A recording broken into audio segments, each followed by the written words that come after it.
Para que a gente entre no assunto magnetismo, deixa eu primeiro dar uma explicação. Quem já fez seminário comigo sabe, mas como nem todos fizeram, acredito até que alguém, quando deve ter visto a programação que a FCL, né?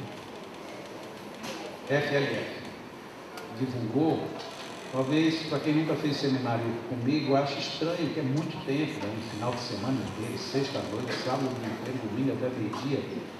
Lá em Natal, eu faço um seminário por ano apenas. Lá são 3 finais de semana. É o sábado inteiro, domingo até o meio-dia. São 3 finais de semana seguidos. E quando termina o terceiro final de semana, ainda fica aquela sensação da maioria ter um 4º final de semana. Porque fica faltando tempo, fica faltando muita coisa. Então aqui, não vai ser aqui hoje, esse único final de semana que dá para a gente ver tudo. Mas algumas coisas precisam ser vistas, essas sim são indispensáveis. É a tentativa que eu faço em um único final de semana, tentar juntar o mínimo do essencial. Mas o assunto é muito mais vasto do que o que nós já vimos e do que nós vamos ver. Para alguém pode parecer que eu tenho gasto tanto tempo falando dessa obra de Allan Kardec e tudo isso, que só para lembrar, esses textos todos, se alguém quiser eles num único lugar, eles estão no livro Reavaliando Verdades Distorcidas e com os meus comentários de como eu vejo o que Allan Kardec e os Espíritos disseram. Mas eu me demoro muito porque algumas pessoas insistem em querer entender que o magnetismo está fora do contexto, quando ele está totalmente dentro do contexto espírita. E por mais que a gente queira fugir dessa verdade, isso será inegável amanhã. O problema é que quanto antes a gente entender o magnetismo, será melhor por conta de muitas necessidades que nós temos, tanto como indivíduos, como sociedade, como coletividade em geral. Nós precisamos muito do magnetismo. O magnetismo é lei da natureza. Ela não é uma propriedade nem do espiritismo, nem de qualquer outra ideia religiosa ou filosófica. O magnetismo é da natureza. E se nós não cuidarmos, daqui a pouco alguém vai tomar conta disso. E a gente vai ficar dizendo, mas eu já sabia. Sim, você sabia? Por que você não aproveitou? Porque quando alguém descobre alguma coisa nova, aí a gente fica até espantado, nossa, por que eu nunca pensei nisso? Mas o Espiritismo já abriu margem para muitos conhecimentos e que nós espíritas depois ficamos com aquela sensação de quem ficou chupando o dedo. Quer dizer, não aproveitou nada e os outros é que saíram lá na frente. O magnetismo está à disposição da humanidade e com a visão espírita fica muito melhor constituído. Não é por eu ser espírita, não. É porque eu vejo isso dessa forma. Eu tive 6 anos da minha vida em que eu tive que assistir missa todos os dias. Eu acho que eu assisti missa muito mais até hoje do que muitos católicos que já estão há muito tempo na vida como católicos. Eu estudava num colégio na época que você era obrigado a assistir missa. E todo semestre eu fazia a preparação para a primeira comunhão. E não fiz a primeira comunhão porque eu era esperto. Como eu tinha que, por liberdade de faltar aula para poder fazer o cursinho de primeira comunhão, então todo semestre eu perdia algumas aulas para poder fazer o curso. Na hora que eu fizesse a primeira comunhão, no outro semestre eu já não tinha mais folga. Então todo semestre eu faltava no dia da primeira comunhão para poder no próximo semestre fazer de novo. Nisso tudo eu aprendi muita coisa da Igreja Católica. Eu vivi o catolicismo mesmo sem ser católico. E quando eu saí deste colégio, o colégio seguinte que eu fui até em Recife, eu fui para um colégio protestante, em que eu era interno no colégio e tinha que assistir culto protestante todos os dias. Então eu fiz um curso intensivo de catolicismo e protestantismo. E nenhuma das duas doutrinas foram suficientes para me dar as respostas que eu buscava e que eu encontrava no Espiritismo. Se tem alguma coisa melhor, ótimo, eu sou totalmente aberto. Eu não tenho limite nenhum para mim de entender ou de querer entender qualquer coisa. Quem lê o meu livro Passo, ou quem tenha, basta olhar a bibliografia lá no final e veja quantos livros, que aqueles livros ali não foram livros que eu fui buscar uma citação para colocar. Todos aqueles livros eu os possuo e eu os li todos na época. Li, estudei. Então eu estou totalmente aberto, e ali o volume de livros não espíritas é muitas vezes maior do que o volume de livros espíritas. Então eu não tenho problema de estar fechado a mente para o que quer que seja. Agora, eu vejo a base espírita muito boa, suficiente para que a gente tenha estrutura para ir bem mais longe. Se a gente não vai é por acomodação, pura acomodação universal. E eu também digo assim, eu nasci no Rio Grande, nasci no Piauí, moro no Rio Grande do Norte desde 6 meses de idade, dos estados menos representativos do Brasil, de uma famíliazinha totalmente insignificante. Insignificante porque eu digo no contexto social, como as pessoas observam de fora. Para mim, é a família mais importante da minha vida. Não existe nenhuma outra família mais importante do que a Cristina, do que a que eu nasci, do que meus pais. Minha mãe até hoje, minha mãe está com 88 anos de idade, e ela é que dirige a nossa instituição. E ela não dirige, não é por uma coisa formal, não, ela dirige literalmente, ela toma conta de tudo, aos 80 anos, 88 anos de idade. Então, eu não posso ter uma mãe com esse exemplo, essa demonstração, e eu estar acomodado atrás. Eu tenho que seguir os bons exemplos, como qualquer pessoa tem que seguir. Então, como é que uma pessoa sai do Piauí, vai para o Rio Grande do Norte e consegue, de repente, estar falando no mundo inteiro sobre um assunto desse?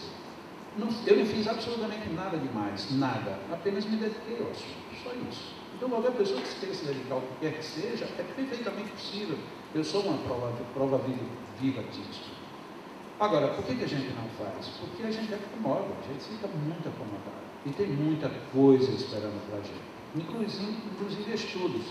Como, por exemplo, esse estudo que está aqui começado na projeção, que está no livro O Passe, na página 63, que é um esquema aparentemente simples e, por outro lado, muito complicado. Que ele começa a partir da primeira questão do livro dos Espíritos. O que é Deus? Deus, inteligência suprema, causa primária de todas as coisas. Mas eu cheguei nesse esquema a partir da questão 27 do livro dos Espíritos. Quando Allan Kardec pergunta, ele diz, espírito e matéria são os dois elementos constituintes da natureza? E os Espíritos disseram, acima de tudo Deus. E continuaram, Deus é espírito e matéria. Eis aí a trindade universal. Então eles pegaram o contexto que a gente tinha do trino e disseram que realmente havia esse contexto, mas não Pai, Espírito e Filho, não Pai, Filho e Espírito Santo, e sim Deus, Espírito e matéria. E colocou aqui Espírito e matéria num patamar de equilíbrio e não de desequilíbrio. A nossa dificuldade é que a gente confunde matéria com materialismo, e aí é onde a gente se perde. Mas a matéria é um dos componentes do que ele chamou de trindade universal. E aí, para montar esse esquema, quando eu comecei a fazer esse estudo, já tem muitos anos, eu tinha duas dificuldades graves. Primeiro, porque eu tinha que pegar muitas informações de muitos autores. E lógico, como eu queria fazer um esquema espírita, eu tinha que buscar autores espíritas. E era complicado, porque eles conflitavam. Aí eu digo, eu vou buscar então só na obra de Allan Kardec, pensando que o conflito era menor e era muito maior. Porque Allan Kardec, nessa época, ele não teve o cuidado de perceber que ele estava usando a mesma expressão para duas coisas diferentes. Esse é o primeiro ponto. E o segundo ponto, Allan Kardec estava vivendo no auge do período filosófico positivista e no auge do período da física newtoniana. Então nós estávamos totalmente fora das hipóteses que viriam 50 anos depois, em números redondos, das hipóteses quânticas e da física relativista. Então Allan Kardec não sabia os conceitos que Einstein traria, nem as hipóteses de Planck. Então nós estávamos ali num período muito cartesiano, em que tudo era sim, sim, não, não, uma força material tem uma contraforça material e acabou. Então o nosso universo era extremamente restrito. E dentro dessa restrição, Allan Kardec conseguiu fazer tudo isso. E nós tínhamos então como grande elemento material o chamado fluido universal, que ele usa. E aí nós vamos aqui ver mais ou menos como é que está montado esse esquema. Depois de Deus, nós temos aquilo que seria um campo criacional. Esse campo criacional é onde, entre aspas, Deus se manifestaria para que tudo acontecesse. E logo depois dele, então nós teríamos as duas grandes origens. Nós teríamos a origem do Espírito, que estaria vinculada ao princípio inteligente universal, e do outro lado, a origem da matéria, que teria por surgimento, por fonte, o fluido universal. A dificuldade começa a partir daí, porque por fluido universal, horas ele chama de fluido universal, e fluido universal, horas ele chamava de fluido cósmico. Então, em dada leitura, a gente encontra uma como sendo sinônima da outra.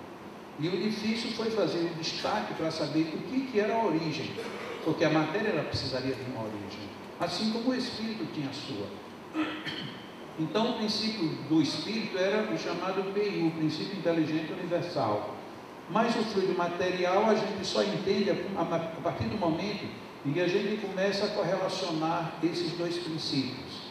E vocês estão vendo na montagem do esquema que a cada conexão dessa, nós temos uma ligação com uma explicação atribuída a um dos dois livros, que foi o Livro dos Espíritos e a Gênese. Então todo esse esquema está montado apenas nessas duas obras de Allan Kardec. Nós temos o desenvolvimento do Espírito. Então nós temos o princípio inteligente universal, do qual viria o princípio inteligente, que é o pródromo do Espírito, e ele progride, evolui até chegar ao Espírito propriamente dito. Essa é a sequência da essência espiritual. No campo da matéria, aí nós teríamos que o fluido universal, ele gera um primeiro grande campo. Esse grande campo sim chamado de fluido cósmico. Nesse fluido cósmico, para que a gente possa entender que é aí onde a gente vai encontrar a matéria que nós precisamos para o estudo do magnetismo, nós fizemos uma subdivisão didática. Nessa subdivisão didática nós temos a matéria e a energia totalmente passivas, portanto sem vida nenhuma, e teríamos a parte da vida da matéria, que é chamada de fluido vital. Dentro do fluido vital, precisaria haver um elemento que possibilitasse a conexão entre os dois reinos, porque eu tenho o reino espiritual e o reino material. E ali no fluido vital eu tenho um elemento que foi chamado de princípio vital. Sendo esse princípio vital a zona, para considerar apenas a frequência em termos newtonianos, a zona de mais alta frequência da matéria, o princípio vital. Porque o que eu preciso? Eu preciso de um elemento que propicie a conexão entre a matéria e o espírito, porque o espírito é muito sutil para entrar em contato direto com a matéria. Então eu precisaria ter tanto no espírito zonas de menor frequência e na matéria zonas de mais alta frequência, para que esses dois campos interagissem um no outro. Então é através do princípio vital que o espírito se liga quando ele quer ligar a matéria. Então reúne fluido vital passivo, matéria e energia passiva, isso daqui, matéria, energia passiva, fluido vital e princípio vital inativo. Quando o espírito se une ao princípio vital, aí surge o fenômeno chamado vida. E isso é totalmente genérico. Tanto fala para a vida do vegetal, do animal, do hominal. Onde tem vida, tem exatamente essa configuração. De alguma forma, um princípio inteligente está atuando no princípio vital que leva a movimentação para o campo vital, e esse campo vital é quem dá vida aos órgãos, e portanto, vida orgânica. Dito assim é muito simples. O mais difícil é a gente começar a querer entender nessas relações de todas essas questões, onde é que uma coisa vai dando substância para a outra. Esse esquema ele pede um estudo mais aprofundado, lógico, para quem queira entender. Não é algo que a gente em 10 minutos a gente perceba tudo, mas é perfeitamente viável essa percepção, esse entendimento. Porque como se aplica a vida de uma forma geral, em tudo que tiver vida, de alguma forma a gente tem como aplicar esse conceito. Se por acaso um espírito der vida a esse microfone, uma manifestação de efeitos físicos, um espírito pegar esse microfone e levar para algum lugar, ou se tivesse acontecido ontem e de repente aquele papel que eu soltei e o espírito tivesse pego e ficado com ele babanando, esse fenômeno é possível. Como é que ele é possível? Desde que alguém dê um fluido vital, o espírito combine-se e domine o fluido vital para poder segurar o papel. A questão é quem é que vai dar esse fluido, que é um fluido extremamente específico, e qual é o espírito que vai ter as condições de combinação com aquele fluido para poder administrar o processo de segurar o papel. Então essa é a grande dificuldade. Quando nós reencarnamos, nós atravessamos exatamente o mesmo princípio. Quando um animal, quando um vegetal, onde tem vida orgânica, o princípio continua sendo exatamente o mesmo. Então, este esquema é um esquema rico, que dá inclusive bons espaços, já tem pessoas que fizeram bons estudos em cima desse esquema, para estudar, por exemplo, a evolução no sentido material. para entender como é que se processam certas transformações. E o que eu acho de mais rico para nós que somos espíritas é ele estar montado apenas em duas obras, a Gênese e o Livro dos Espíritos, o que mostra a riqueza não só do Espiritismo, mas sobretudo a cabeça que Allan Kardec tinha. Porque nós sabemos que alguém, mesmo sabendo muito, se você não tiver um bom entrevistador, você não colhe o bom que ele tem. Então o mérito da obra, apesar de foram os Espíritos que ditaram, teve um gênio por trás perguntando e dirigindo o encaminhamento. Essa é uma grandeza que a gente tem perdido um pouco, a grandeza que Allan Kardec usou para tirar tanta coisa, tanta informação e a gente não saber precisar.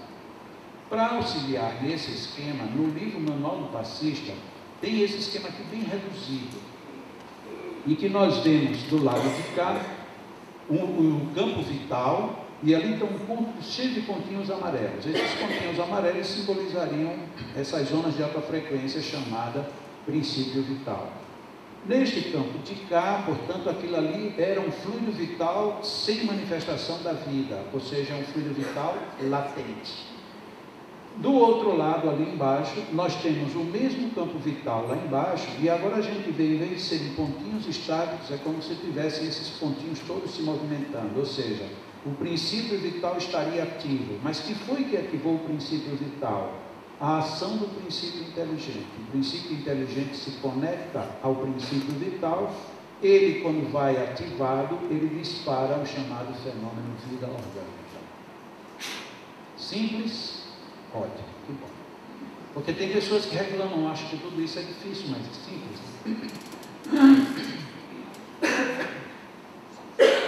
Vocês me desculpem, primeiro que eu já não estou muito bem de garganta faz muito tempo, mas esta semana inteira, desde sábado da outra semana, no caso uma semana, eu peguei uma virose e eu estava até com medo de talvez nem ter condições de viajar, porque eu estava tendo febre todos os dias. E não tinha nada que fizesse, eu ficar tomando antitérmico, não resolvia, também a febre não passava daquele limite, moleza no corpo generalizada e a garganta o tempo todo pigarreando. Então, desculpem que eu vou estar aqui pigarreando de vez em quando, mesmo não sendo muito favorável. As pessoas da fonoaudiologia dizem que é péssimo você ficar, mas tem horas que não tem jeito.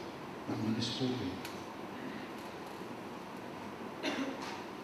Mas vamos em frente. Aqui um dia eu estava mexendo na internet e encontrei essa foto. Eu digo, mas esse cara assistiu essa aula, porque ele pegou a ideia. Ele disse assim, a vela é o fluido universal. E aí quando você liga, acende uma vela, o que acontece? Aí surge um grande campo. E esse grande campo em si, ele já está ali tudo ali dentro. Então naquele campo que era o fogo, o calor, a luminosidade, energia, sombra. Então tudo vem a partir do momento em que eu acendi a vela, surge um novo mundo, um novo universo. E esse outro universo, então aí simbolizado, está aí o fruto do fluido universal. Então a vela é o fluido universal, a vela acesa é a manifestação do fluido cósmico, e tudo a partir daí se transforma no grande universo, que é a síntese do resumo de tudo aquilo que a gente viu naquele primeiro gráfico. Como a gente vê, é tudo muito simples, né? É bom quando a gente está, eu gosto muito quando eu estou aqui no sul do país, por isso, esse assunto eu digo e já está resolvido. Porque este assunto aqui no nosso grupo lá em Natal, quando a gente estudou isso pela primeira vez, e eu discutindo o assunto com eles, 1h30, nunca foi 1h30, sempre foi mais, mas em tempo de programação seria 1h30, nós passamos 3 meses estudando esse esquema, 3 meses. Depois de 3 meses, eu digo, bom, todo mundo já sabe e tal, e aí eu estava deitado no dia seguinte, a gente iria mudar o assunto. Aí minha mulher disse para mim, disse, eu fosse você, não mudaria. Eu disse, não mudaria o quê? Não, o assunto, eu fosse você, eu permaneceria mais um pouco. Mas não tem mais o que discutir. Eu disse, tem. O pessoal não entendeu. Eu digo, como não entendeu? Faz 3 meses que a gente está dizendo, não entendeu. Como eu tinha aprendido desde a minha mãe que o ser mais inteligente da vida, do planeta, é a mulher. E triste do homem que não entender isso. Se ele não entender, ele está perdido. Ele está perdido, mas perdido muito. E o pior é que ele acha que está achado. Ele está totalmente sem rumo. Um homem que não acha que a mulher tem razão, eu sinto muito decepcionar quem pensa isso. Está perdido.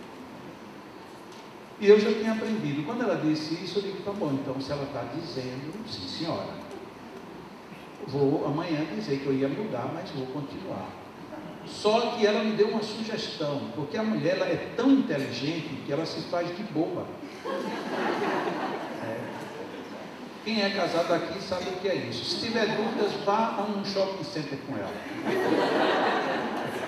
Ela chega lá no shopping center, ela não diz, eu quero aquilo. Ela não diz nunca. É muito difícil uma mulher dizer isso. Ela faz assim, amor, olha que coisa linda. E o bicho insensível faz dizer, o quê? Ele não deu. E é porque ela levanta e faz assim, olha que coisa maravilhosa. Ele ainda quer saber o que ela está falando. É um negócio meio... prova que somos dois seres muito distintos. Né? É um negócio impressionante. E eu digo, bom, então tá bom. Mas ela deu uma moleza na história. Se não faça assim, para você ter uma certeza, antes de você não continuar ou continuar, você escolhe 3 pessoas e faz uma pergunta para cada um. Se acertarem, aí você continua. Eu digo, beleza? Porque eu vou escolher as pessoas, olha só, e eu ainda quem vou fazer as perguntas.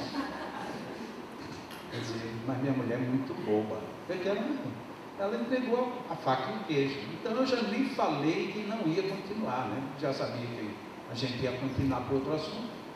Eu cheguei só, pessoal, antes da gente continuar, eu queria fazer uma pergunta aqui. Uma pergunta simples, você. Aí eu apontei para um deles. Me diga aqui, a diferença entre fluido universal e fluido cósmico. Diga aí para mim como é que você entendeu. Pai, uma pergunta boba, né? Depois de ter estudado 3 meses. Aí a pessoa olhou assim, bom, como é mesmo que você quer saber? Porque eu já tinha sido super exposto. Se fosse para a Sabrina, ela já tinha papo de vulto, né? Não, eu quero saber como é que você entendeu a diferença entre fluido universal e fluido cósmico. Só isso. Aí minha mulher olhou para mim e baixou a cabeça. Eu digo, eu não acredito que ela acha que vai ganhar essa terra. Eu tinha escolhido a pessoa que eu sabia que sabia a resposta. Bom, já conhece? Se eu não estiver enganada, eu te falei isso, quando você começa enrolando muito, não sei se aqui no sul é assim. Quando o marido chega em casa tarde, que a mulher diz assim, de onde é que você vem? E ele diz assim, de onde é que eu vim? É sinal de que ele quer elaborar alguma coisa. É mais ou menos assim. Você está perguntando a mim? Não tem mais alguém aqui na sala? Não, porque é mesmo o que você quer saber? Você vê que a gente está ali tentando encontrar um espaço. E aí a moça começou, não, olha, é assim, eu acho que eu não tenho muita certeza, e errou. Errou. Eu olhei para a minha mulher lá e baixou a cabeça.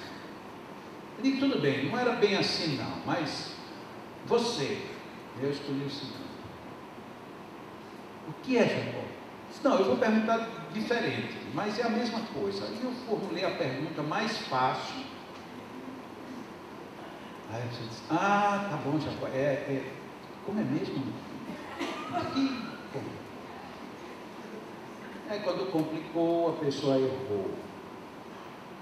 Eu já tinha perdido. Ela olhou para mim e riu assim como quem disse, já chega, né? Mas homem, o negócio complicado é ser homem. Olha, homem é um negócio tão complicado de um jeito, tão complicado que eu já disse a Deus, eu só quero nascer homem, porque eu não suportaria ser uma mulher para ter que casar com um homem. Porque homem é um negócio muito complicado. De jeito nenhum, porque é complicado o homem, né? Eu já tinha perdido, não já estava 2-0, não era dar de entregar os pontos. Eu disse, não, mas eu vou perder, mas é 2-1. Aí eu escolhi o terceiro amigo, um amigão. Ele até hoje ele disse que acertou. Até hoje a gente discutiu isso. E aí eu fiz uma liga, vou fazer logo uma diferente, porque essa não está dando certo. E eu perguntei para ele, e ele foi, e veio, e puxou, e esticou, e foi para aqui, e errou. Ela ganhou de 3-0. Resultado, retomamos do início, vamos lá para a primeira pergunta, o que é Deus? Aí fizemos esse esquema todinho. Em quanto tempo? Em 6 meses. A gente já tinha vencido 3, ou seja, foi uma gestação. 9 meses. Só esse esquema a gente passou estudando. 9 meses. Não estou brincando, não é sério. Mas também a grande virtude foi o quê? Também quando a gente terminou, também eu não pergunto mais nada a ninguém. Aí passamos para outra assunto. Aí resolvi de vez o assunto. Porque eu não quis mais correr.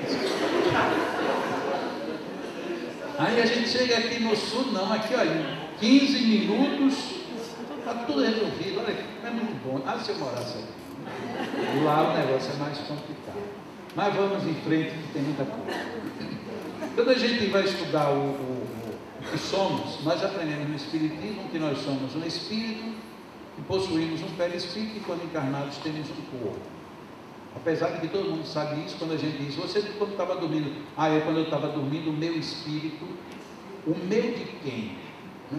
Porque quem é que está falando? É o corpo ou é o espírito? A gente já troca isso, mas deixa para lá, também não vamos brigar por tudo.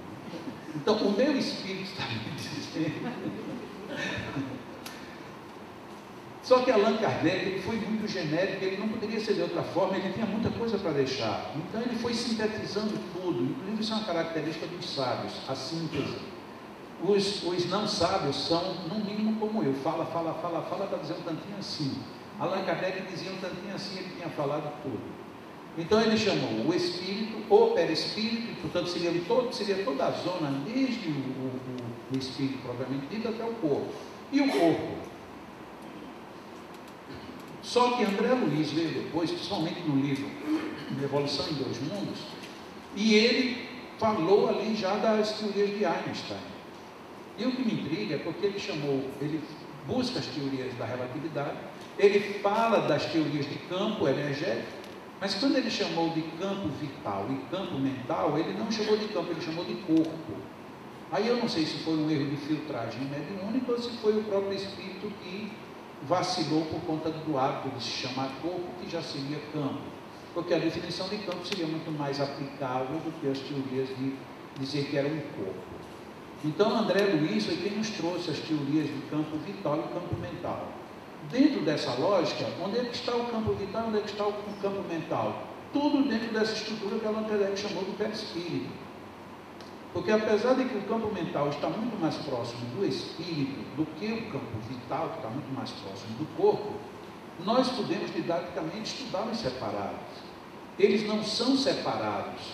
Nós não estamos em blocos, nós estamos num sistema integrado. Nós não estamos subdivididos, mas nós podemos didaticamente estudar de forma subdividida, sim, por que não? E é isso que nós tentamos fazer. Nós, espíritos, antes de chegarmos ao miolo do perispírito, nós temos uma grande zona chamada campo mental. E do perispírito propriamente dito, até chegar ao corpo físico, nós temos um grande campo chamado campo vital. E é nessa zona chamada campo vital que está toda a manifestação chamada magnética. Então todo o nosso magnetismo de encarnados está do perispírito em direção ao corpo. E aí onde a gente ouve falar de aura, duplo etérico, cordões prateados e campos, camadas, tudo isso está dentro dessa zona chamada campo vital. É importante que a gente perceba que nós não temos assim, essa camada daqui é isso, essa camada é aquilo, porque nós não somos cebolas. Quando usamos imagem de cebola, ou de cascas, ou do que quer que seja, é para dar uma ideia de diferenças de padrões, e não necessariamente que esteja uma sobreposta na outra, e que uma não tenha interferência na outra. Tudo está interrelacionado, absolutamente tudo. E quando não há inter-relação é porque tem bloqueios, portanto isso pode gerar, em algum momento ou em algum lugar, alguma desarmonia, alguma descompensação.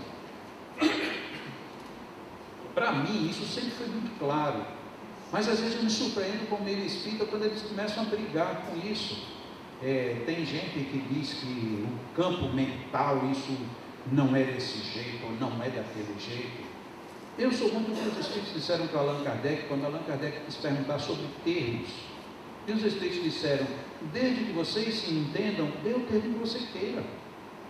Ou seja, para os Espíritos não interessava muito se você está chamando de campo vital, ou de essência superior do perispírito, ou eu profundo, ou o psique de não sei das quantas. Isso não importa. Você está entendendo o que eu estou falando? Estou. E eu estou entendendo o que você está falando? Sim, então acabou. Não adianta ficar preso demais à expressão quando é para criar polêmica. O ideal é a gente ter expressões justas para a gente entender do que nós estamos falando. Porque senão a gente vai entender coisas diferentes. É tão comum nos diálogos a gente se desentender. De repente eu digo assim, olha, mas na televisão está passando isso aqui. E na hora que eu falei na televisão, a pessoa se lembrou de um negócio, um problema que tem mecânico dentro da televisão, um problema técnico. Eu digo, olha, na televisão está passando tal programa. Eu disse, não, mas ainda não veio da oficina. Eu disse, não, mas eu, como quem não veio da oficina, o ator? Não, a televisão. Não, mas eu não estou aqui, não, mas não é essa, ela que estava lá, que ainda não voltou. Ou seja, você vai ver que você está falando, usando a mesma palavra para definir coisas diferentes e pode gerar momentaneamente um desentendimento. Nesse aspecto é precioso que a gente tenha a precisão no que fala. Mas pouco importa se você está com... Não, mas eu não gosto da expressão campo vital. Eu prefiro o corpo vital. Ok, mas você sabe que o corpo vital é o que eu estou chamando de campo vital, eu sei. Perfeito. Não tem nenhum problema. Desde que a gente saiba do que está falando. Então, como perispírito, nossa essência perispiritual, ela não é apenas um elo de ligação. É um campo com múltiplas funções. Dos quais, dessas múltiplas funções, nós destacamos apenas dois. Uma na direção da matéria, que é o campo vital, e uma na direção mais da essência espiritual, que é o campo mental. Apenas isso. Porque a gente ouve tanto falar de que o perispírito só serve para ligar matéria com o corpo, que parece até que o perispírito é um mero cordão. Quando o perispírito é um complexo, extremamente complexo, desculpem a redundância. É um complexo muito complexo, do qual a gente está começando a vislumbrar alguma coisa e tão somente no campo vital. Quando a gente diz assim, porque já estamos estudando o perispírito, é verdade em termos. Nós estamos estudando a última camada dele. Porque as de lá do meio para cima, talvez a gente não tenha nem percepção ainda de entender como funciona. Mas Allan Kardec não falou disso. Lógico, quando eu tenho dor de cabeça, eu nunca digo que tenho dor de cabeça, eu digo que eu tenho dor no corpo. Mas no corpo todo, isso não só numa parte, que parte no corpo. E por que você não diz que é na cabeça? Porque Allan Kardec não falou nem de cabeça, nem de ombro, nem de axila. Eu estou com uma coceira aonde? No corpo. Mas por que você diz que Allan Kardec não falou de coceira na axila? Ou seja, às vezes as pessoas querem ficar nessa briguinha que não vai dar para ninguém.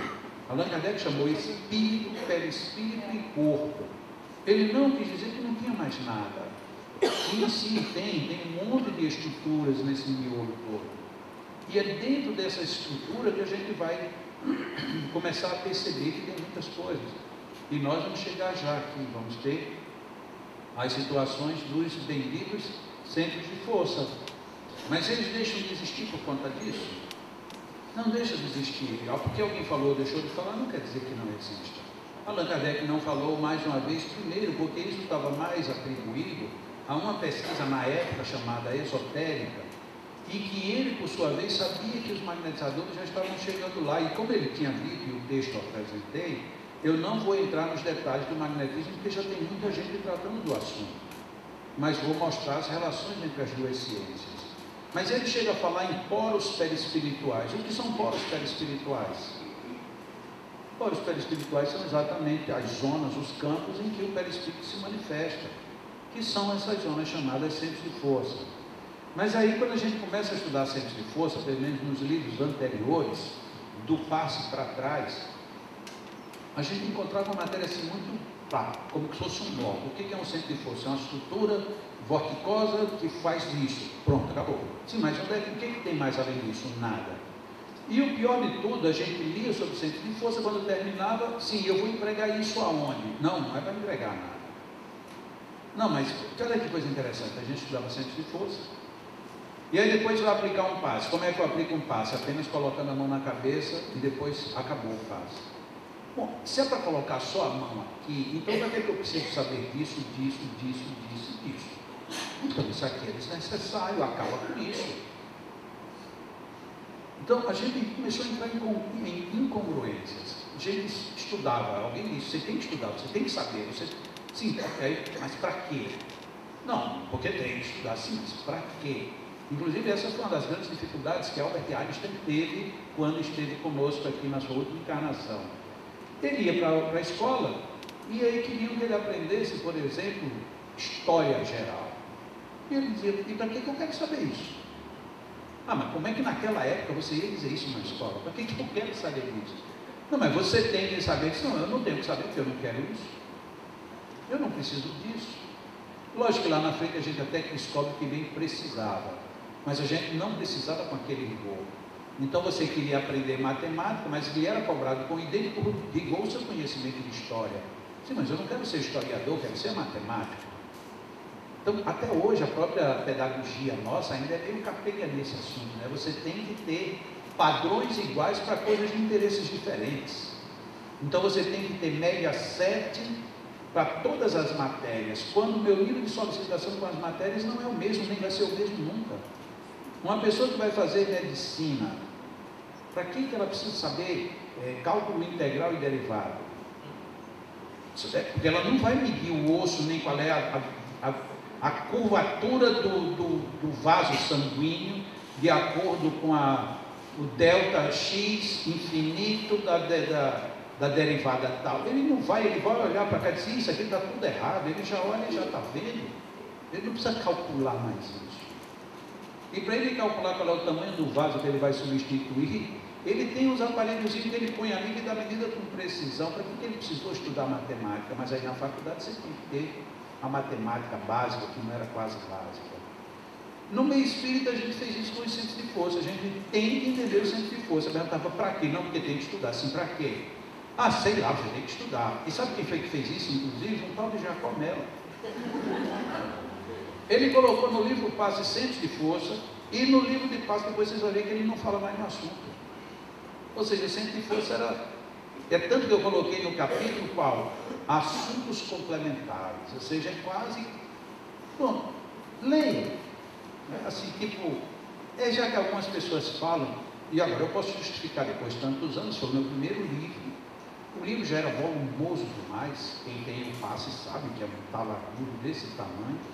E na época, quando o livro foi publicado, foi pedido que eu reduzisse, eu já terei 75 páginas daquele livro. Imagina que tamanho ia ser aquela coisa, né?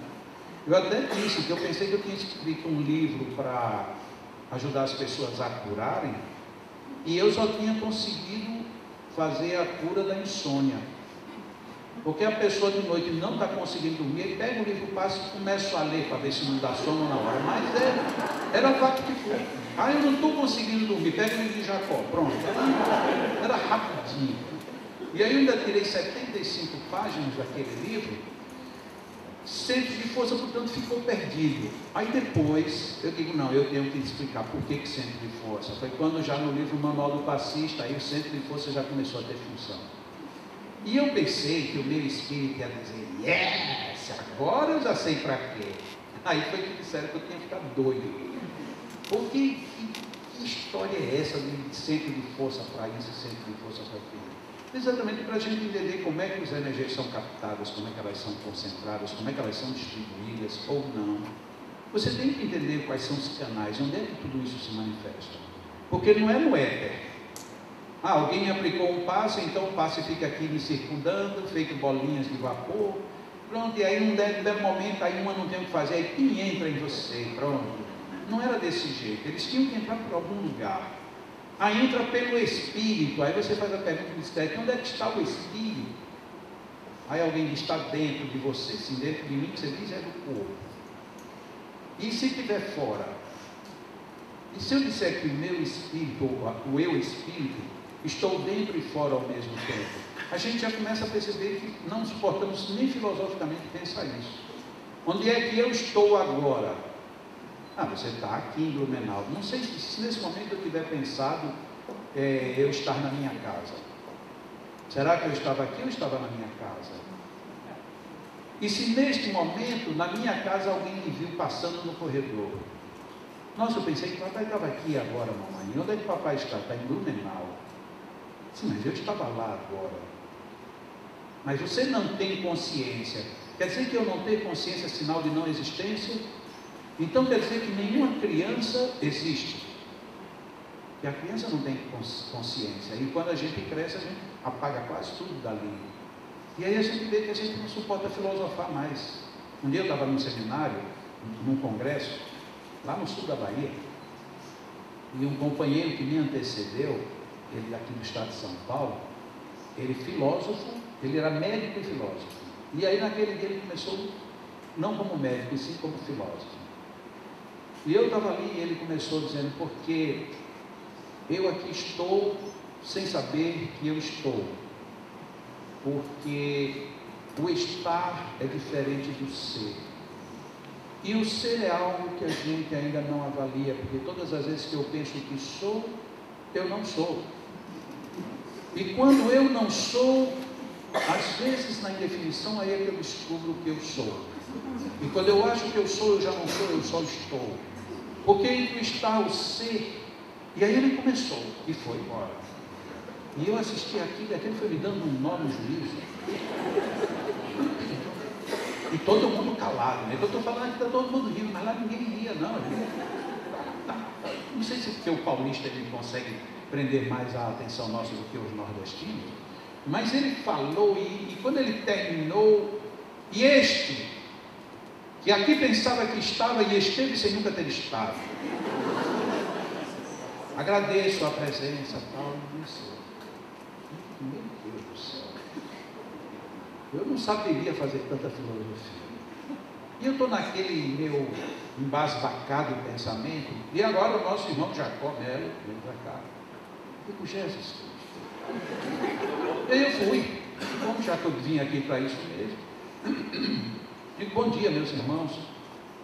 Nosso companheiro Lindomar me chamou aqui, Jacó, mas eu nem sei se sou eu. A essas alturas, eu nem sei onde é que eu estou, se eu já estive, eu agora não sei mais nada. Essas questões de filosofia são complicadas, e ainda bem que a gente está numa doutrina filosófica que comporta esse tipo de eu sou, estou, não estou, fui, você, não sei. Porque afinal de contas, quando alguém diz assim, você sabe quem é você? Bom, eu sou Jacó. Não estou perguntando o seu nome. A gente já tem o primeiro choque. Quem é você? Não, eu sou filho. Não, também não estou perguntando a sua filiação. Eu quero saber quem é você. A gente vai descobrir que a gente não sabe. A gente não sabe. E ninguém sabe. Se você vai viajar e chegou para embarcar, alguém disser assim, a carteira de identidade. E eu não trouxe. Então só não embarca. Mas por que eu não embarco? Ele disse, porque está faltando a sua identidade.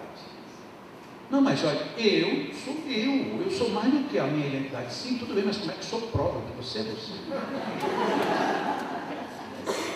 Aí você fica assim, como assim? Eu sou Jacó, e ó, eu que comprei, eu que paguei. Bom, você está dizendo, agora, como é que você prova que você é? Mas se eu estou sem meu documento, mas eu aqui encontrei um amigo que sabe que eu sou eu.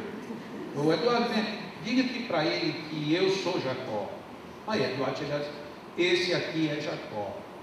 Ele disse, tá bom, então você é quem? Eu sou Eduardo. Prove que você é Eduardo. Não, eu estou sem identidade também. Já não vale de novo. Aí veja, como é que a gente nesse mundo vai saber quem é quem? A gente só sabe porque o papel diz que é. Olha como a gente é quase coisa nenhuma, né? Quase. E depois ainda se depara com uma outra realidade. Eu precisei fazer o plano de saúde da minha bebê, e eu fui, mandei os documentos todos, e eu fui surpreendido com um pedido, está faltando o CPF. Eu disse, a menina nasceu, ela não tem um mês de nascido, mas sem CPF não registra. Eu disse, como é que é, gente? Eu tomei um choque. A criança nasceu agora, para você fazer qualquer coisa, ela tem que ter um CPF. Ou seja, antigamente era só uma identidade, mas como identidade de recém-nascido não tem foto, não fala. Aí o CPF da criança vale, desde que tenha a identidade do pai ou da mãe. E por aí vai a complicação. Os centros vitais, além da gente ter aprendido quase para não servir coisa nenhuma, ainda aprendemos de uma forma limitada. Mostrado como um pequeno cone, um cone vorticoso, no caso, era como se fosse um pequeno redemoinho, que na realidade ele tem amplitudes muito maiores. Tanto é verdade que, como eu disse há pouco, quando nós nos sentamos um ao lado do outro, nós começamos a interferir um sobre o outro. Ora, se eu tenho centros pequenos e de pouco alcance, então bastaria eu me afastar 2 centímetros, 3 centímetros, já estaria longe. E muitas vezes as pessoas estão bem distantes da gente, estão interferindo. Nossa, eu já me afastei dali, mas eu ainda estou com uma impregnância, eu estou com alguma coisa. São interferências de campos. E se estão interferindo é porque mesmo à distância eles conseguem manter relação. A maior prova disso são os passos à distância. Você põe uma pessoa em sintonia e outra em sintonia por outro lugar, de repente os dois se encontram. E são registros muito intensos e muito fiéis. Então, existe de fato os encontros magnéticos, os encontros fluídicos, mesmo fora daquilo que seria o padrão convencional dos centros de força. E isso tanto na altura, na distância do vórtice, quanto na amplitude dele. E isso a gente sabe na hora que põe a mão à prática. Aqui a gente tem uma figura simbólica que não retrata a realidade, mas serve apenas para a gente refletir.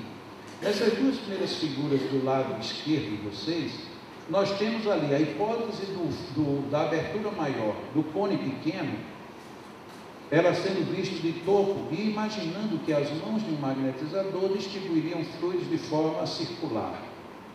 Então nós teríamos ali 2 circunferências definindo os limites dos fluidos e em cima de uma zona de um vórtice captador. O que nós teríamos? Nós teríamos que, em princípio, numa primeira imagem, nós teríamos muito menos captação do que perda. Aqui embaixo está a mesma visão, sendo ela a visão de frente. Né? Do outro lado, nós temos a outra hipótese. Nós temos um centro de força com umas várias aberturas, ou com a sua abertura bem ampla, e as mãos projetando os fluidos, sendo todas essas energias totalmente captadas pelos centros de força, que é o que mais acontece. Então, apesar de que a gente possa até estar induzido de que os centros de força são pequenas unidades de movimentação, na realidade elas têm ilações muito maiores. Se nós pudéssemos definir por figura geométrica, os centros de força eles seriam muito mais uma bandeja do que necessariamente um cálice. Porque a abertura deles é muito maior, abrindo literalmente quase que a partir do ponto de contato, do que ele sair vorticosamente formando esse cone de redemoinho. Então ele sai abrindo. Só que a gente nunca pensa nisso. Aparentemente não faria nenhuma diferença, até que você vai começar a colocar as mãos nos centros de força. E uma outra situação, de acordo com o meu técnico ali de imagens,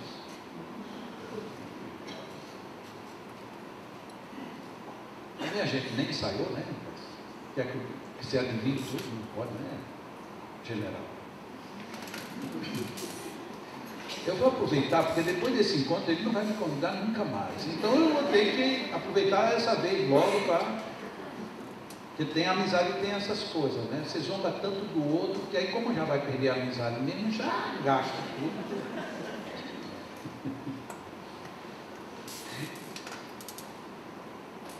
Por isso ele até põe esses encontros com muitas casas, porque aí um vai e não convida mais, a outra diz, não, Jacó, vem aqui na nossa casa, aí a gente vai na rua. Uma outra realidade que nós temos no estudo dos centros de força é que esses centros sempre foram colocados, sempre, absolutamente por toda e qualquer escola, e que esses centros giram. Atualmente existe uma outra hipótese de que eles não só giram, como eles ficam num giro de ida e vinda. Eu, particularmente, eu tenho todas as ilações e explicações para o que acontece, eu tenho dentro de movimentos circulares uniformes. Não uniforme, não de velocidade, mas num único sentido. E muitas confirmações que eu tenho, elas não se enquadrariam se esses centros ficassem indo e vindo. Como o material que existe distribuído, mostrando a ida e vinda, é um material muito bem produzido, ricamente produzido, a gente fica como que fascinado por aquilo. Eu acredito até que quem fez aquilo deva ter explicações para fazer o entendimento da absorção e, no caso, o experimento dos fluidos. Eu não consigo ver. Então, por favor, se alguém entende e sabe, não entenda que eu estou dizendo que não seja. Agora, eu entendo todas as decomposições nesse modelo mais simples possível. Um movimento circular, ele tem pelo menos 3 forças em ação. A principal delas, que é uma componente que faz o tangenciamento do sistema, e nesse tangenciamento surgem naturalmente 2 forças de direção igual e sentido contrário. Uma tende a levar o princípio do movimento para o centro, que é chamado a componente centrípeta, e uma que tende a levar para o sentido de fora, que é a componente centrífuga. E é exatamente a resultante dessas duas, ou a resultante da tangencial, as duas implicando na uma, ou uma implicando nas outras duas. Isso para a gente entender por que existe nos centros de força 2 movimentos. 2 movimentos, um de captação e um de exteriorização. São exatamente esses 2 componentes, o centrífugo e o centrípeto. Todas as vezes em que eu estou doando energia, a componente centrífuga é maior do que a componente centrípeta. E todas as vezes que eu estou captando, a minha componente centrípeta é mais poderosa do que a componente centrífuga. Mas nós convivemos com elas o tempo todo. Quando alguém diz, eu estou vendo uma aura, eu estou percebendo você emitir um fluido, mesmo sem a pessoa estar doando, são emanações dessa componente centrífuga. E todas as vezes que nós, por exemplo, nos alimentamos, respiramos ou captamos mesmo fluidos dos outros, nós estamos fazendo a componente centrípeta absorver toda essa parte energética. Nós temos que ter as duas, porque se nós só captássemos e não exteriorizássemos, nós explodiríamos. E se nós só exteriorizarmos e nunca captarmos, nós faleceremos. Então há um equilíbrio, há uma necessidade de equilíbrio entre a parte que exterioriza e a parte que capta. Essa é a função de um equilíbrio de um centro de força. À medida que nós vamos desenvolvendo, aí fazemos essas componentes, horas oscilarem mais para um fator do que para outro. Vamos lá, vai. Essa outra é uma gravura que eu também peguei, e essa já nem foi na internet, foi muito mais antiga, numa revista japonesa, em que esse artista, ele tinha uma série de gravuras que ele tinha pintado, que eu não sei quem é, porque eu perdi a origem, li a revista, e na época eu tinha feito esse escaneamento. E eu não sei o nome do artista que pintou isso. Hoje isso é uma figura relativamente muito comum, mas na época isso era muito raro, esse tipo de desenho.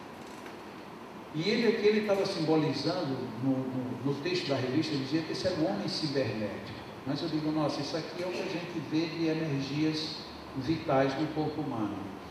Onde nós teríamos aqui o centro frontal em totais aberturas.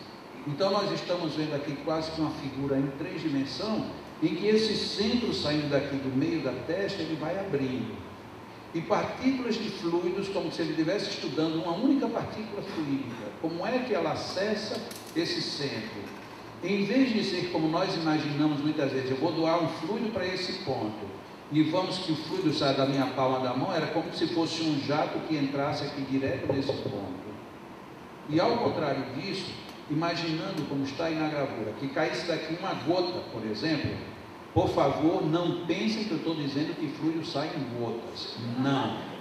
Estou somente dando uma imagem para a gente compor um raciocínio. Então a gota, quando ela sai para vir para este ponto, atravessando um centro de força, ela não desce verticalmente. Ela desce dentro do padrão de frequência de giro do centro. Então ela entra aqui, ó. E ela entra nessa onda e vem vindo, vem,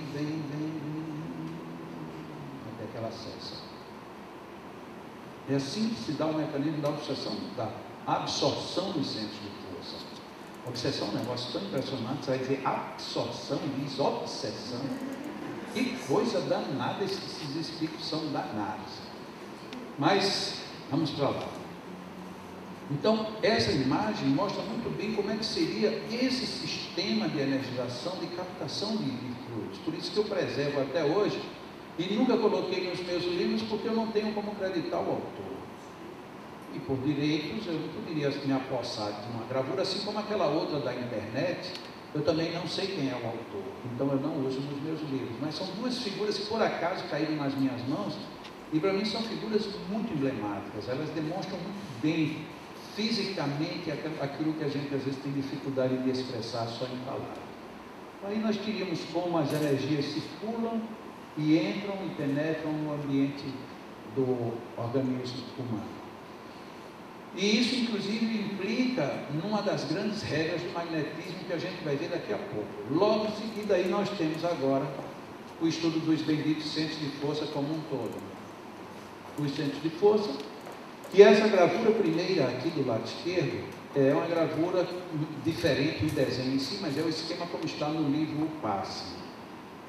E aquela outra do lado direito é o mesmo esquema agora no livro Manual do Passista. Porque no livro O Passe teve algumas coisas que mereceram logo de saída correções. Mas a FEB, na época, eu fui ao Rio de Janeiro, pedi para fazer a revisão do livro O Passe, ela disse que não aceitava que os livros fossem revisados. Foi por isso que eu tive que escrever o livro Manual do Passista, para poder corrigir algumas coisas que estavam equivocadas no livro O Passe. E uma delas é exatamente o posicionamento do esplênico e o gástrico. Porque na gravura do passe, o gástrico está aqui embaixo do umbigo. E no caso do livro Manual do Passista, ela está aqui no alto do estômago. E agora vamos imaginar, qualquer pessoa quando começa a aplicar passes, que começa a usinar, a maioria usina no gástrico, a grande maioria dos magnetizadores, mais de 80%. Mesmo se ele nunca ter estudado nada, ele diz, olha, quando eu vou aplicar um passe, eu sinto um negócio aqui, ele põe a mão bem aqui. Ninguém põe a mão aqui embaixo, é tudo aqui no alto do estômago, que é exatamente onde está o vórtice principal do centro gástrico. Ele está bem aqui em cima praticamente do pâncreas, e não aqui embaixo do umbigo. Então o gástrico está aqui. Mas ali na gravura do Manual do Passista também tem um outro equívoco. Aqui o esplênico, do jeito que está mostrando ali, está quase que aqui em cima da bacia.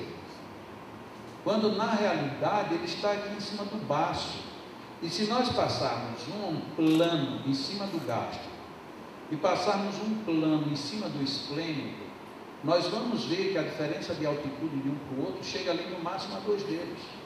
Então eles estão muito próximos, só que um está aqui e o outro está aqui. Mas isso mesmo quem não estuda, se você seguir a natureza do funcionamento do centro de força, você termina chegando nele. Não tem como fugir, porque são campos de grande poder atrativo. Tão forte que tem gente até dormindo por conta disso. Vocês vejam como é forte esse assunto. A gente começa a mexer no centro de força, e as pessoas vão. Eu costumo dizer que isso é uma parte obsessiva dos seminários de passe. E esse espírito que provoca isso, o nome dele é Morfeu. Morfeu chega sorrateiramente, aí vai tomando conta. Só que ele nunca vem sozinho, tem um outro que se chama Acordeu. Só que o Acordeu, ele é espírito batedor, então ele ataca de forma surpreendente, às vezes é complicado. Acordeu já atacou algumas vezes, já teve gente que teve até taquicardia depois do ataque do Acordeu. Porque, por exemplo, eu vou fazer de conta que o Acordeu chegou aqui agora no ambiente. Quando eu, com a minha vidência muito boa, percebo, eu me controlo. Mas às vezes ele vem por trás e me pega surpresa! Então, se você tiver nos braços do Morfeu escutar isso, foi Acordeu que chegou. E aí com ele vem o risadeiro, e todo mundo cai. E quando nenhum desses funciona, aí ele ataca o vizinho. Quem ataca o vizinho? O catuqueiro. Então, não se preocupem que de alguma forma a gente acorda. Uma pessoa que na hora do intervalo diz assim, não, mas ele é muito espirituoso. Eu acho que ela quer dizer assim, que ele brinca muito, que ele é alegre. Lógico que é isso, mas até isso tem uma explicação. Porque às vezes a gente não se dá conta, mas tudo tem uma explicação. A explicação de eu brincar muito nesses seminários é porque, didaticamente, é errado a gente falar 1h30. 1h30 o cérebro cansa de um jeito que não fica nada. Aí o que é que eu faço? Eu não posso de 45 em 45 minutos dar uma parada, porque aí a gente perderia muito tempo. Mas se a gente for falar que sério, 1h30, ninguém também vai aguentar. Aí não tem Acordeu que ter jeito. Porque eu estou falando isso de uma maneira tão tranquila e tem gente que é mesmo assim. Olha, dificuldade, ele, inclusive, sugeriria trazer um travesseiro, que te incomoda melhor, logo, né? Chamaria atenção, lógico, mas traz um travesseirinho discreto, porque essas cadeiras são muito boas, mas para dormir, né, não é apropriado. Eu poderia até estudar isso no próximo seminário, ter uma cadeira daquelas que na hora cansou, a pessoa puxa para trás, pelo menos não tem mais que disfarçar, porque tem gente que vai e fica assim. Aí eu estou dizendo, não é. Aí a pessoa está. Fica até deselegante, porque eu fico sem saber se a pessoa não está entendendo ou ela está discordando do que eu estou dizendo. Mas não é. É para fingir que está acordado. É terrível. Eu acho terrível estar nessa. É melhor ficar em pé. Por que eu falo em pé o tempo todo? Para não correr o risco. E pode ser que até eu fique entediado comigo mesmo, então eu tenho que ficar em pé para não ter problema. Mas agora, quando a gente começa a procurar um aparelho, encosta a cadeira na parede, eu não estou dizendo nada, porque afinal de contas tem pouca gente encostada na parede. Mas vai que seja isso e tal. Eu conto muito a história de um amigo que ele trabalhava no plantão e ele passou a noite toda plantão acordado. Não era aquele plantão que você pode dormir, plantão full time de olhos abertos. E quando ele chegou de manhã, ele disse: Jacó, eu vim porque eu não podia perder de jeito nenhum. Mas se eu der um cochilo, você me perdoa? Eu digo, não, para dormir. Ele disse: não, de jeito nenhum. E isso não é no Brasil. Se ele perdesse ali, ficava bem mais difícil. Aí ele, tá bom, você que sabe. Ele disse: não, mas se eu dormir, pode se preparar que eu vou dar meu jeito. Tá? Ele está tudo legal. E eu comecei a falar, ele estava com uns 10 minutos, ele sentado, eu vi que ele pegou, ele já começou pegando de tubarão para cima, né? Quer dizer, ele pesca, pega um peixinho, mas não, ele já pegou logo um tubarão. Eu digo, a pescaria hoje vai ser boa. Quando quase que ele quebrou o pescoço, ele levantou, sentou direito, olhou para mim, riu. Porque eu normalmente eu mexo muito com quem dorme, sabe? Sem dizer o nome, mas eu de vez em quando dou uma provocada. Mas ele seria descaridoso da minha parte, porque ele até avisou. É melhor que faz é levantar, sair, porque ele está dormindo, né? Aí o meu amigo ficou em pé. Mas só que ele ficou em pé ao lado da cadeira. Aí ele se apoiou aqui na cadeira. E eu olhei para os olhos dele e eu digo, não vai resolver. É uma pena, mas não vai resolver. Ele aqui apoiado na cadeira. E apoiou-se bem. Quando ele fez força, eu digo, agora. Chegou ali e olhou para mim e riu, aquele riso assim meio. Mas ele tomou um susto, porque ele, não é possível, como é que posso, né? Aí ele olhou para a cadeira, porque você olha para a cadeira com a raiva, né? A culpa é da cadeira, né? A cadeira. Aí ele foi para o fundão.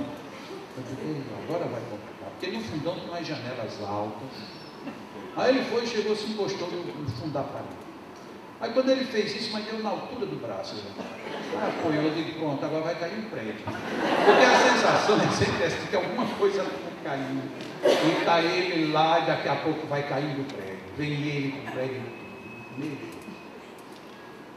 Ele levantou-se e estava ali no meio do salão. Afastou-se de parede, de cadeira, ficou assim, do jeito que eu estou aqui. Olhando para mim. Mas era um sacrifício. E eu doido, teve uma hora que eu quase ria, né? Eu baixei a cabeça, fiz quando eu estava pensando, mas não era controlando os humores. Aí olhei para ele estava lá, seguro. Digo, agora não é possível. Aí num dado momento, aí ele chegou e jogou uma perna para o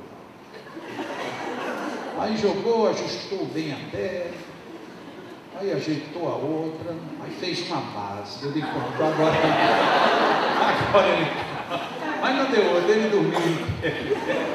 É impressionante. Eu sei que tem gente aqui que fez plantão, eu já estou olhando aqui pelas fotos, tem mais 5 pessoas aqui que fez plantão, porque desde ontem está dormindo. Então, o plantão foi longo, foi o plantão da semana inteira. Não se preocupe, não. As pessoas que estão saindo são outra necessidade, não é porque está dormindo. Vocês também não sejam tão maldosos. Mas eu brinco assim às vezes, porque os assuntos, não dá todo assunto aqui, eu acho que é interessante, mas tem alguns assuntos que se pega a gente nessa zona de lusco-fusco da mente, depois a gente nem sabe o que foi que aconteceu. E tem coisas que são fundamentais, essa é uma delas. A gente entender que há esse sistema de captação, como é que o centro absorve, porque senão a gente vai ficar pensando ainda que é tudo como se fosse uma torneira aberta e entrando direto e o ralo está deixando passar tudo. E não é assim. Tanto que a justificativa que nós encontramos nos magnetizadores para os fenômenos que aconteciam está exatamente nesse entendimento que eles também não tinham. De repente Mesmer diz assim: nesses casos eu aplicava a mão mais perto. Nesses outros casos eu tenho que ficar com a mão mais distante. E se eu colocasse perto não dava certo. Ora, se eu acho que tudo está entrando do mesmo jeito, pouco faz diferença se estiver perto ou longe. Não faria diferença nenhuma. Mas na hora que eu começo a entender como é que são captados os fluidos, eu digo, agora faz diferença. Porque imagina que todo o sistema, aqui ele está num alto spin, uma zona pequena com alta frequência. Aqui, embora ele esteja dentro do mesmo sistema, é um percurso muito diferente. É uma elipse ou um ciclo totalmente diferenciado, a movimentação dessas moléculas, ou psimoléculas. Aí o que acontece? Quando essas moléculas elas são absorvidas aqui e vêm aproximando, até ela chegar nesse ponto, ela muda de configuração. Configuração no sentido de como eu vou absorver isto. E aí os magnetizadores, Deleuze já diz isso muito no livro dele, e fazíamos uma aplicação mais distante e tinha uma repercussão calmante. Ou seja, à medida que eu vou afastando a mão, eu vou mudando a frequência com que essa energia vai ser recebida. E olha aqui, olha, só para a gente ter uma ideia como a gente se perde fácil. À medida em que eu distancio, fica calmante. À medida que eu me aproximo, fica ativante, energizante.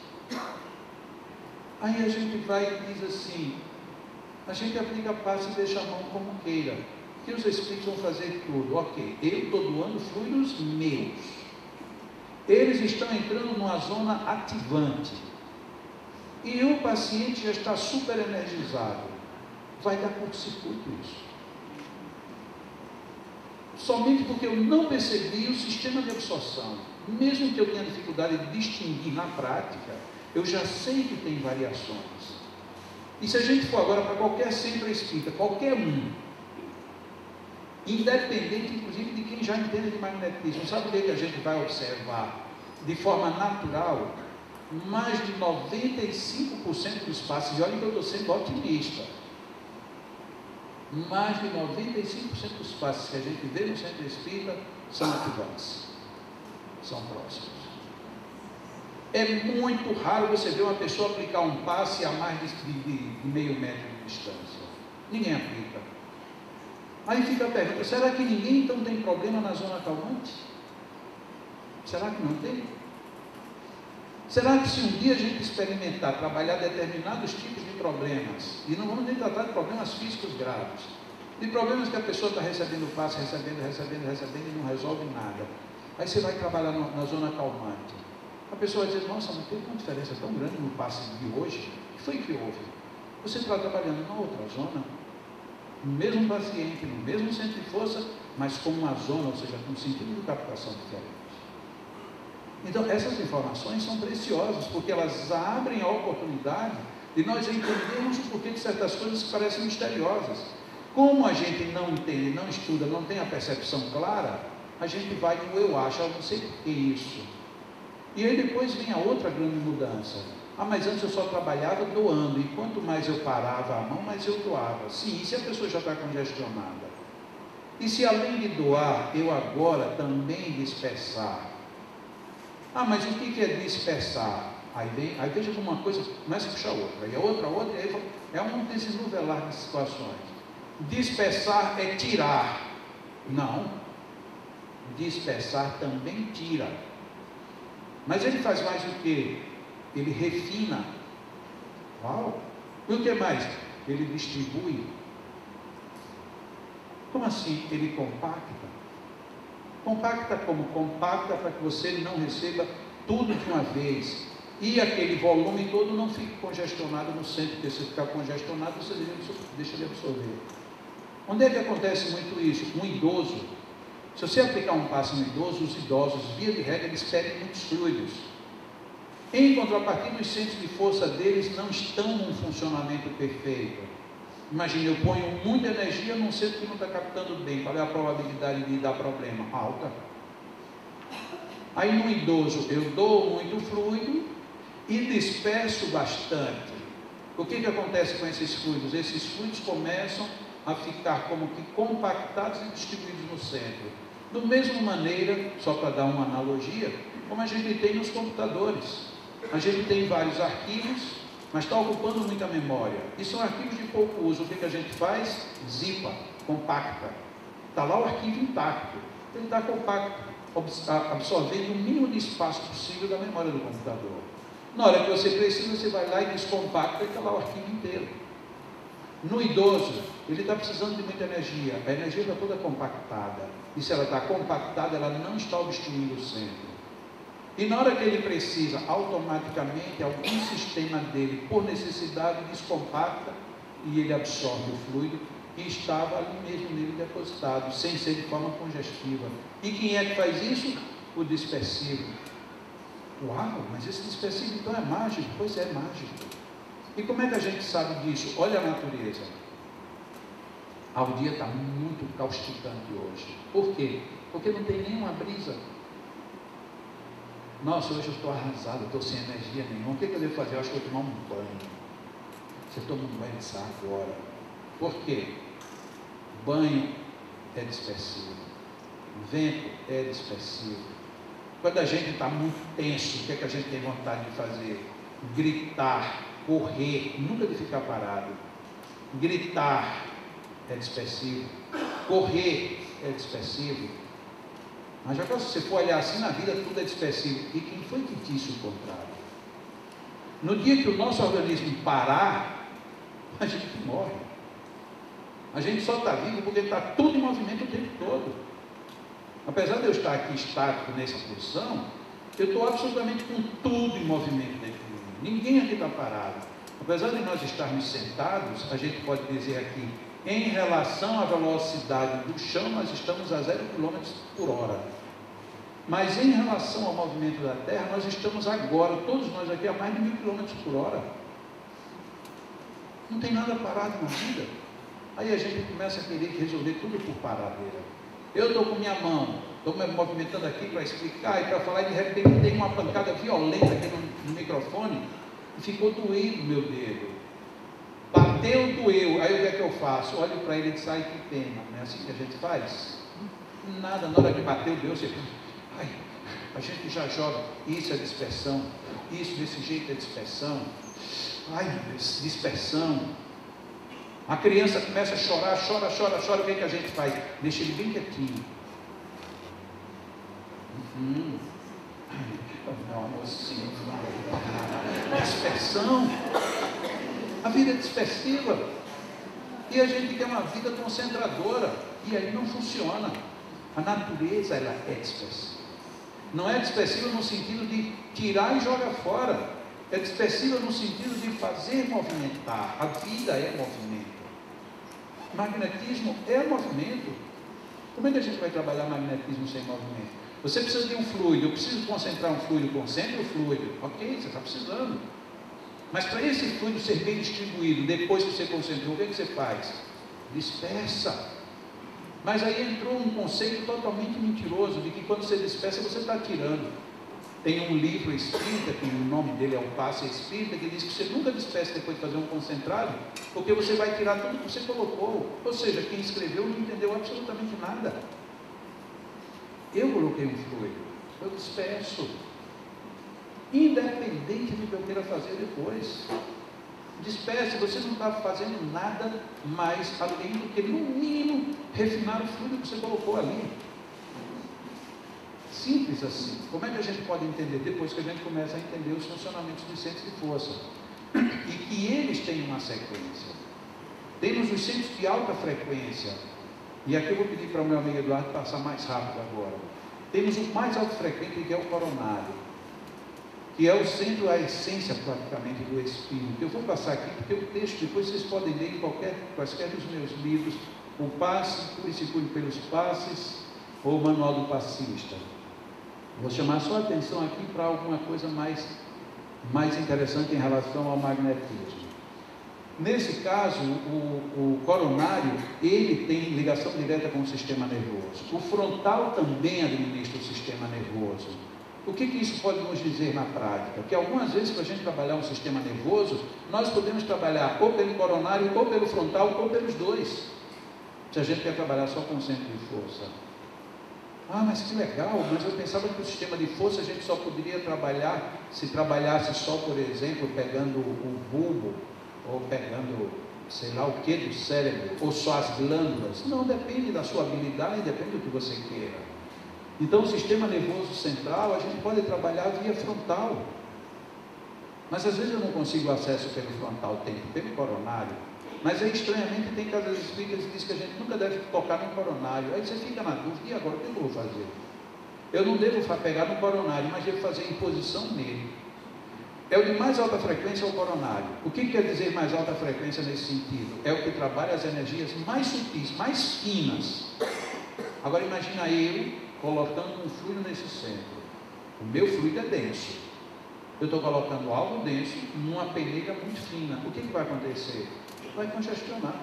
Se eu só colocar e não fizer mais nada, congestiona. Se eu pego, acho que hoje em dia no Brasil todo se sabe o que é tapioca, você pega a goma de farinha e põe numa peneira. Se você pegar a goma, ela fica muito agregada uma molécula com a outra. Você tem que colocar na peneira e depois sacudir a peneira para que a goma passe.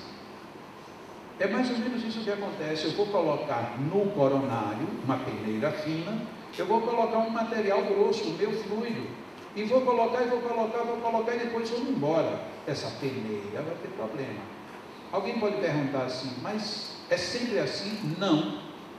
Se você está trabalhando os fluidos espirituais, que é o chamado passe espiritual, então não tem fluidos seus, densos. Esses fluidos espirituais são muito sutis, eles passam por essa peneira fácil. O pessoal do jorei, em princípio, o que é o jorei? É a transição de um fluido superior passando por alguém para uma outra pessoa, que é a mesma definição do passe espiritual. Qual é a definição profunda de Reiki? A mesma. Você está sendo um canal, está vindo a energia de fora que está passando e está passando por ali. Enquanto for isso, está tudo certo. Porque você está com um fluido fino passando por uma peneira fina, passa. Mesmo que você não movimente, passa. É como você coloca água numa peneira. Você não precisa movimentar a peneira, a água vai passar. Agora, se você colocou alguma coisa com uma porosidade maior, uma granulometria maior, você já vai ter que fazer mais alguma coisa. Senão, não vai passar na peneira. É quando entra o fluido humano. No coronário, ou você cuida de fazer o dispersivo, ou vai dar problema. E olha que eu não estou considerando nenhum aspecto em que, inclusive, não se precise ou não se deva fazer colocações no coronário. No frontal também é um centro de alta frequência. Temos que ter cuidado. O terceiro centro é um outro centro de alta frequência, que é o laríngeo. Esse centro laríngeo, olha uma observação interessante. É o centro ligado à criatividade e à vontade. Eu vou falar nisso quando eu falar de depressão. Esse centro é impressionante a repercussão que ele tem num processo depressivo. Ele também se liga a muitas glândulas, a muitos sistemas, e inclusive tem muitos magnetizadores que usam o sopro. Quem usa o sopro tem que ter um desenvolvimento de laríngeo para esterilização. O sopro é um dos elementos extremamente vigorosos de doação energética, porque apesar de que ele é exteriorizado e usinado em termos pelo laríngeo, ele conta diretamente com o apoio do gástrico. Por isso, normalmente essas energias são extremamente fortes e consistentes. Depois do laríngeo, nós temos o cardíaco, que é o chamado centro intermediário. Ele nem é considerado de alta frequência, nem é de baixa frequência. Ele é intermediário e ele cuida principalmente dos fluidos mais sutis, quando nós precisamos levar os fluidos lá para cima, e ele densifica quando nós precisamos trazer os fluidos superiores para os padrões inferiores. Depois nós temos o centro gástrico, que essa sim é a maior de todas as usinas nossas. aí quase todo mundo que dá passes, de fato, passe magnético, termina do ano do gasto. E é interessante porque como as coisas reagem diferente nas pessoas. Tem grandes magnetizadores que quanto mais fluidos dão, mais fome tem. Porque quando você termina a sessão, você está com uma fome monstruosa. Outras pessoas acontecem literalmente o contrário. Quanto mais energia você dá, menos fome você tem. No meu caso particular, eu estou nessa segunda faixa. A quarta-feira é o dia que a gente aplica passe lá no Leão, e quando eu estou aplicando passes lá, eu fico numa situação muito delicada, porque é o dia que eu almoço com a minha mãe. E toda vez que eu vou almoçar com minha mãe, portanto, toda quarta-feira é o dia que ela capricha o almoço. Não sei porque os homens lindos atraem esse tipo de coisa, né? Então minha mãe capricha, ela disse, não, porque hoje o lindo vem, então tem que caprichar. E aí eu fico numa situação muito delicada, porque ela faz tudo, e aí quando eu chego, mãe, eu estou sem fome. Eu disse, mas meu filho, como sem fome? Não, eu estou sem fome. Normalmente quando eu aplico muito passe, eu levo aí uma demanda de pelo menos 8 horas para voltar a ter fome. Agora também quando passam as 8 horas, aí ela vem. Mas aí ela vem com força. Aí eu tenho que me controlar. Já a maioria do nosso grande companheiro lá, João, algumas pessoas aqui me conheceram agora lá no Arraial da Ajuda, o João é o contrário. Quando ele termina de aplicar os passes, que ele já vai saindo do leão, a gente já olha para ele e já vai com cara de raiva. Ele já está, não, mas eu estou querendo a carona.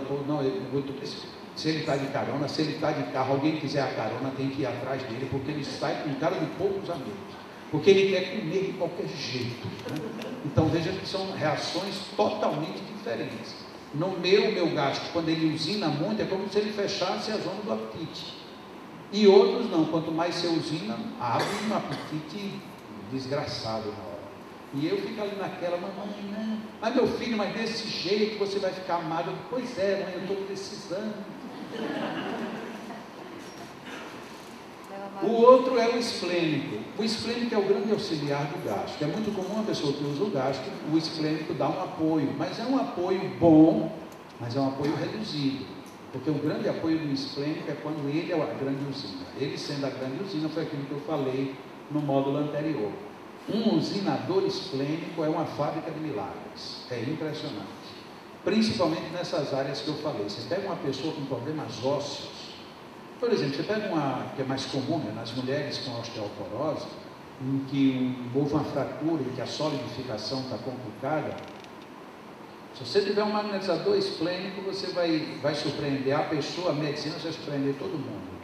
Porque os ossos se robustecem, se ligam de um jeito que ficam muito resistentes. Então você consegue vencer fácil.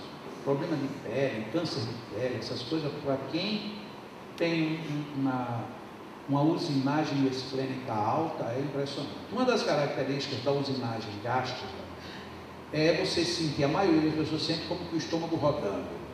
Outras sentem como se o estômago começasse a pressionar, como se ele fosse atravessar o próprio corpo. Outros sentem como se ele estivesse estufando, como se ele estivesse aquecendo, como se ele estivesse sendo picado por alguma coisa, entrando algo que estivesse ferindo, às vezes chega a doer, isso no gástrico. Outro, no esplênico, é muito interessante, porque como o esplênico está sobre o baço, aqui do meu lado esquerdo, é muito comum, o mais comum é você sentir a dor no fígado, no lado oposto. O que prova, inclusive, a grande circulação que tem de energias. E esse é o grande eixo esplênico que ele pega: baço, pâncreas, fígado, rins e suprarrenais. Se vocês leram ali, vão dizer, mas ali não está dizendo isso. Lógico, porque os conhecimentos vão adiantando. Hoje a gente sabe que o centro esplênico, ele dirige um verdadeiro cinturão aqui, ele divide o corpo humano. E tudo filtra por aí, com exceção das glândulas suprarrenais, todos os demais órgãos aí associados são filtros. E se você não filtra, é sinal de que você vai ter travamentos de tudo quanto é órgão. Por isso é que o fígado é tão importante. E por isso é que os rins são fundamentais dentro desse sistema. E quando a gente começa a estudar a depressão, como veremos amanhã, vai ver que a dependência desses eixos é fundamental. Sem esse eixo funcionando, é muito difícil conseguir tirar alguém da depressão. Só que a nossa medicina não trabalha esse eixo. E não trabalhando o eixo, fica meio que ao Deus dará. Algumas pessoas saem porque existem outros meios, e a gente vai comentar alguns deles. Mas se você quer ser mais eficiente, corrija o esplêndido, porque está tudo lá, ele bloqueia. No caso do usinador, é uma grande e poderosa usina. Depois nós temos, isso aqui dentro da sequência proposta por André Luiz, nós temos o último, que é o genésio. São 7, a divisão de André Luiz. 3 de alta frequência, coronário, frontal, laríngeo. 1 intermediário, o cardíaco. E 3 de baixa frequência, gástrico, esplênico, genésico. O genésico é o mais denso de todos. No dia que a gente aprender a usar a energia genética para esterilização de cura, a gente terá outro grande potencial. Por quê? Porque se aqui é que tem a energia mais densa, e de acordo com a transformação energética proposta por Albert Einstein, nós temos que a energia é a velocidade da luz elevada ao quadrado vezes a massa, e a massa tendo relação direta com a densidade. Se eu tiro um potencial de massa no genésico, em equivalência com qualquer outro centro, a resultante energética do genésico será muitas vezes maior. Não terá sido à toa que Deus colocou no centro genésico o centro da procriação, porque precisava de fato de uma energia extremamente poderosa, e a gente nem se dá conta disso. O problema é que, como a gente tem medo dessa região, a gente chegou aqui todo mundo de pecados aqui dentro. Então até o nome dos órgãos aqui embaixo a gente nunca diz.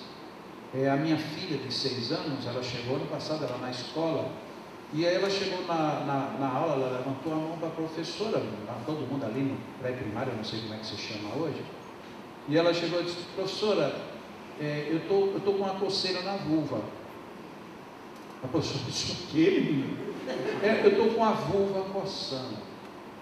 Menina, vem cá, e tirou a menina da sala. Você não pode dizer essa coisa. A menina chegou em casa apavorada. Mas mãe, a professora disse que eu não posso falar vulva. E eu vou falar o quê?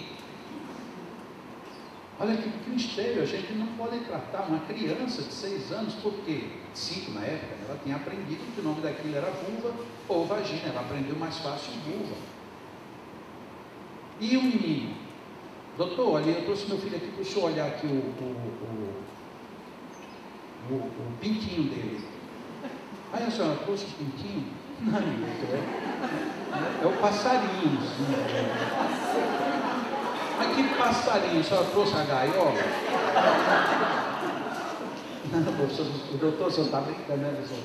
É o periquitinho dele. Então quer dizer que ele tem lá uma criação de aves, né? Porque não tem nome, tudo é ave. Não sei se vocês já viram, quase todos, né? Não vou dizer que a maioria dos nomes daquele negócio é ave. Eu uma vez estava fazendo um seminário e não tinha projeção, e aí eu tive que dizer coronário, frontal, tal. Quando chegou na genésica, eu fiz isso aqui no genésio e coloquei meus dedos assim. Teve senhora que fez assim.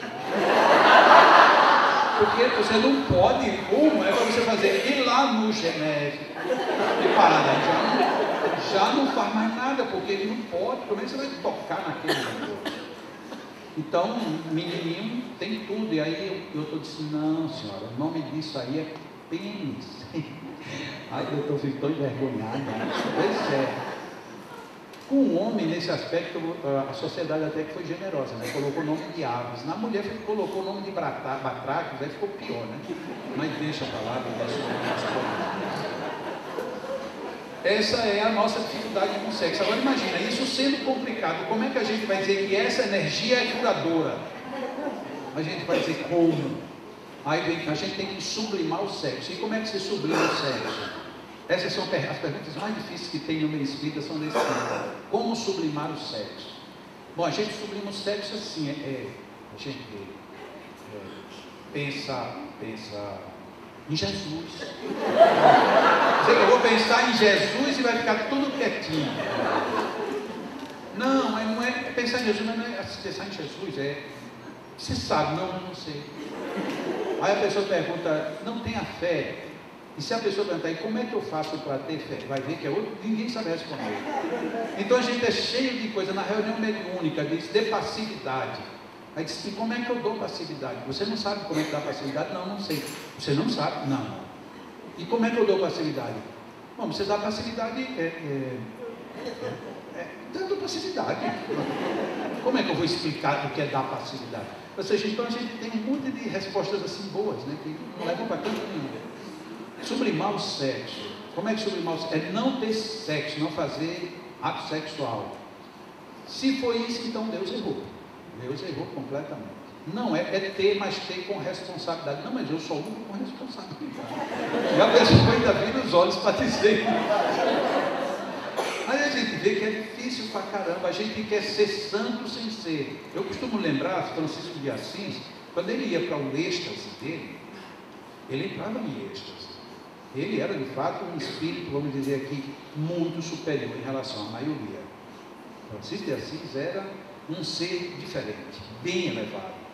E ele ia rezar para a natureza, ele queria falar com Deus, ele subia, ficava sozinho rezando, horas. E ele entrava em êxtase, ou seja, ele saía do corpo e ele fazia as narrativas dele de que ele ia para o mundo dos santos. Ele ia para o mundo espiritual, ele ia ao paraíso. E aí quando ele voltava, que ele voltava para baixo, para a aldeia, ele já vinha com um chicote se açoitando, até sangrar. E se açoitava muito. E ele perguntava, mas por que você faz isso? Porque enquanto eu estava indo ao paraíso, o meu corpo entrava em pecado por força do demônio. E o que era o corpo entrar em pecado por força do demônio? Você entra em êxtase. Êxtase é um estado em que todo o seu universo entra em êxtase, todo. Você vive a intensa felicidade, harmonia, equilíbrio e prazer. Então você não tem fome, não tem sede, não tem sono, e você tem o prazer. Como é que a região genésica se expressa? Através do orgasmo.